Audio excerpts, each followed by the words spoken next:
हैरत हुई कि उसने कहा जी इमरान खान मुल्क को तबाही की तरफ लेके जा रहा था, मैंने इमरान खान से मुल्क को बचाना था। तो तस्लीम कर लिया कि उसने फैसला किया था गवर्नमेंट गिराने का, जो मैं और सारी कौम को वैसे ही पता। साबिक आर्मी चीफ ने तस्लीम कर लिया कि हमारी हुकूमत गिराई गई।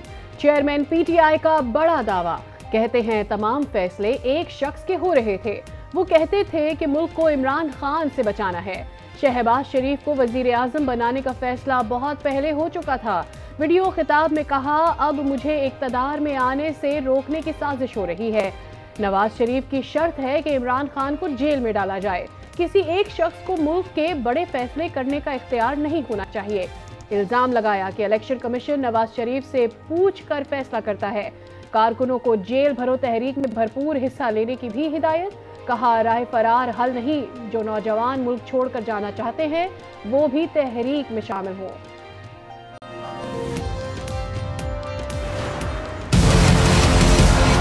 एक तरफ एक ताकतवर टोला माफियाज, जिनको आदत पड़ी हुई है कानून के ऊपर रहने की, अदलिया के साथ हमने खड़े होना। उनको हमारी जरूरत पड़ेगी क्योंकि अभी से ही उनके खिलाफ स्टेटमेंट्स आनी शुरू हो गई, उनको प्रेशर डालने की कोशिश की गई। पाकिस्तान फैसला कुन मोड़ पर खड़ा है। ताकतवर मुजरिम खुद को कानून से बालातर रखता है। आइन की हिफाजत के लिए सारी कौम की नजरें अदलिया पर लगी हैं। चेयरमैन पीटीआई ने वीडियो लिंक पर खिताब करते हुए कहा, परवेज मुशर्रफ या किसी और जनरल को आइन में करप्शन की माफी का इख्तियार नहीं। नजरिया जरूरत के तहत माजी में अदलिया ताकतवर के साथ खड़ी हुई। बोले, ब्यूरोक्रेट्स हुक्मरानों के अहकामात ना माने।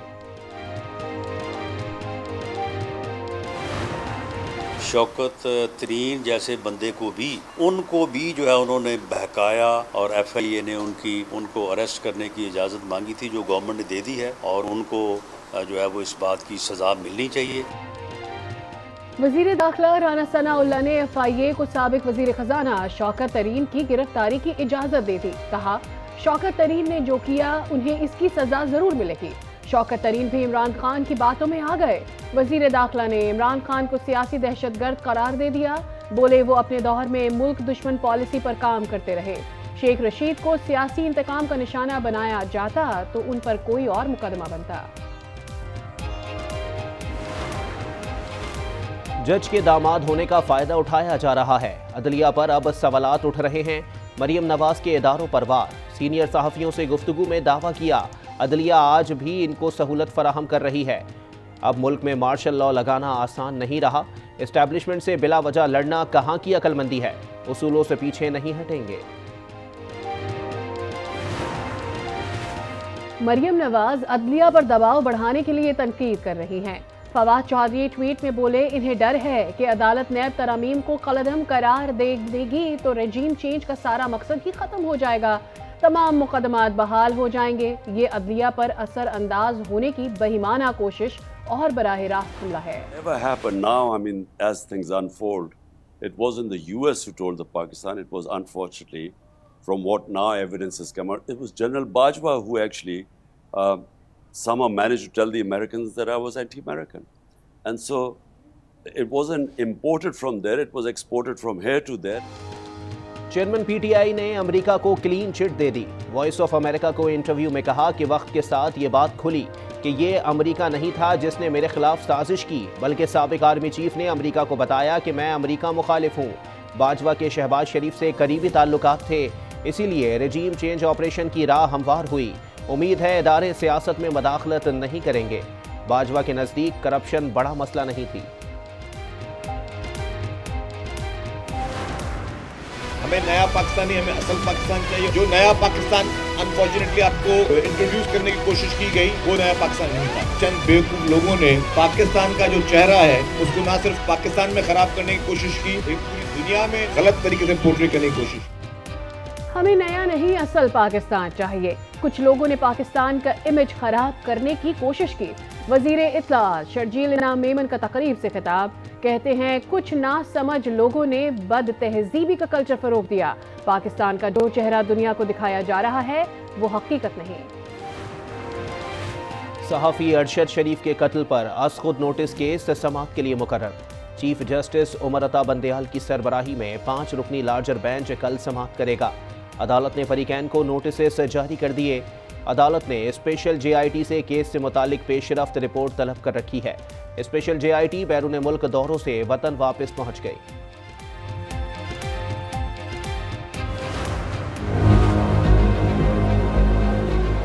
मियाँ साहब किथे लै चले हो सानू हुण पेट्रोल नाल क्या करूगा जहर खाइए मर जाइए सारी आवाम की जान काट लो सारियां टंकियां जहर पा दियो।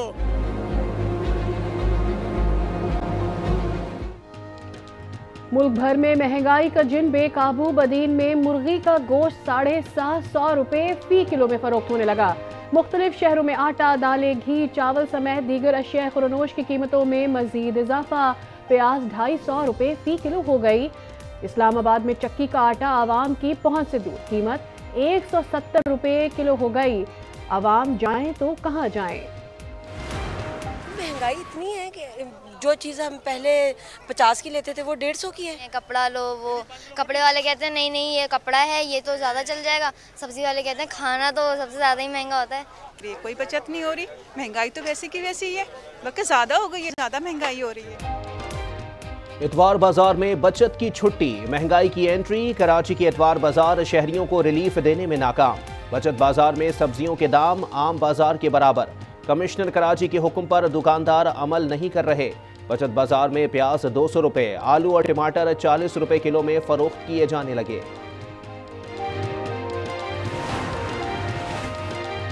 मुल्क में महंगाई पर आज न्यूज की खुसूसी नशरियात। आवाम ने महंगाई के खिलाफ अपने जज्बात का भरपूर इजहार किया।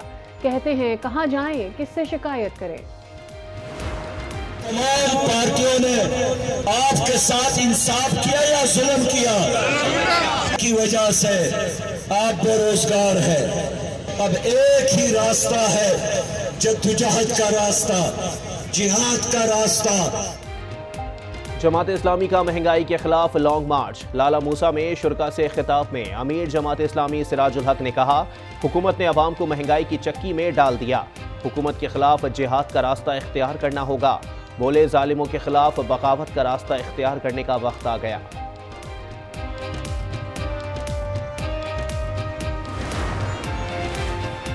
Pakistan international maritime expo and conference Karachi में खत्म हो गई। 133 मुल्की और गैर मुल्की कंपनियों की शिरकत। अमीर बहर अमजद खान नियाजी और दीगर की शिरकत। विफाकी वजीर बहरी अमूर फैसल सब्जवारी कहते हैं ब्लू इकॉनमी के फरोग के लिए साहिली इलाकों में नए मंसूबे शुरू किए जा रहे हैं। तुर्की और शाम में कयामत खेज ज़लज़ले से अमवात 30,000 से बढ़ गई। 80,000 से ज़ायद अफराद जख्मी हैं। तुर्किया में अमवात 24,617 तक पहुंच गई। शाम में 4,500 से ज़ायद अफराद जाँ बहक। जर्मनी ने तुर्क और शामी ज़लज़ला मुतासिरीन के लिए आर्जी वीज़े की पेशकश कर दी। इंसानियत के खादिम एदी फाउंडेशन के फैसल एदी भी तुर्किया पहुंच गए। ज़लज़ले से तबाहकारियों में मदद देने वालों का हाथ बटाएंगे। फैसल एदी इमदादी सामान में खाने पीने की अशिया और कपड़े साथ लेकर गए हैं। तुर्किया और शाम में रेस्क्यू वर्कर्स की कोशिशें जारी। ज़लज़ले के 6 रोज बाद भी मलबे तले जिंदगी की उम्मीद रोशन। 7 माह की बच्ची समेत कई अफराद को जिंदा निकाल लिया गया।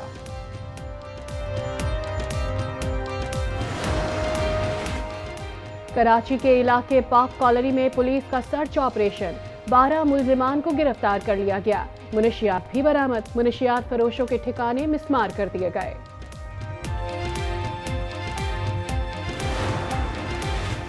भारत में मुसलमानों पर मजालिम पर दुनिया भर में आवाज उठने लगी। न्यूयॉर्क टाइम्स में छपे आर्टिकल में सनसनीखेज इंकशाफात और खदशात का इजहार। आर्टिकल में लिखा कि भारत में मुसलमानों पर मजालिम ढाए जा रहे हैं। मोदी तीसरी बार वजीर आजम बन गया तो मजीद ताकतवर होगा।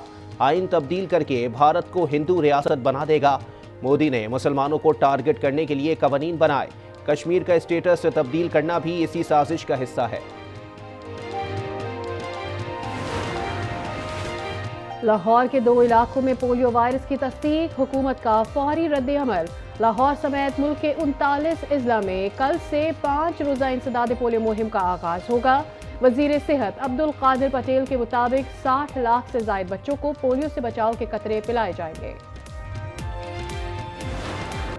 मुल्क के बालाई इलाकों में बर्फबारी। गिजर का ज़मीनी राबता मुनक़ता। इलाका मकीनों को अशिया खुरानोश के हुसूल में मुश्किलात, सड़क खोलने के लिए मशीनरी पहुंचा दी गई। दीर बाला में बर्फबारी का सिलसिला थम गया। आज़ाद कश्मीर में बर्फानी तोदे गिरने से बंद सड़कें खुल ना सकी। वादी नीलम और लीपा का जमीनी राबता 4 रोज से मुनक़ता है। कराची की फ़ज़ा आलूदा दुनिया के आलूदा शहरों की फहरिस्त में 70वें नंबर पर मौजूद। लाहौर और सियालकोट एयरपोर्ट के अतराफ अचानक तैयारों के GPS सिग्नल गायब। गुज़िश्ता कुछ दिनों में सिग्नल गायब होने से 25 से ज़ायद तैयारे मुतासिर हुए। पायलट्स को भी मुश्किलात का सामना रहा।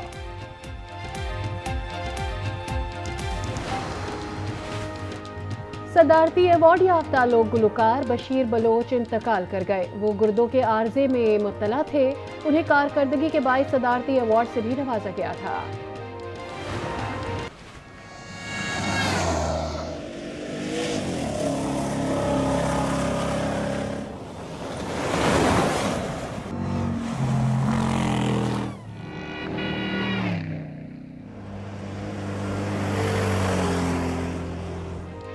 अठारहवीं Cholistan desert jeep rally Faisal Shadi Khel ने जीत ली। फाइनल राउंड में 235 किलोमीटर का फासला 3 घंटे 59 मिनट 3 सेकंड्स में तय किया। ट्रैक पर एक गाड़ी शहर की कार से टक्कर हो गई, 4 अफराद जख्मी हुए।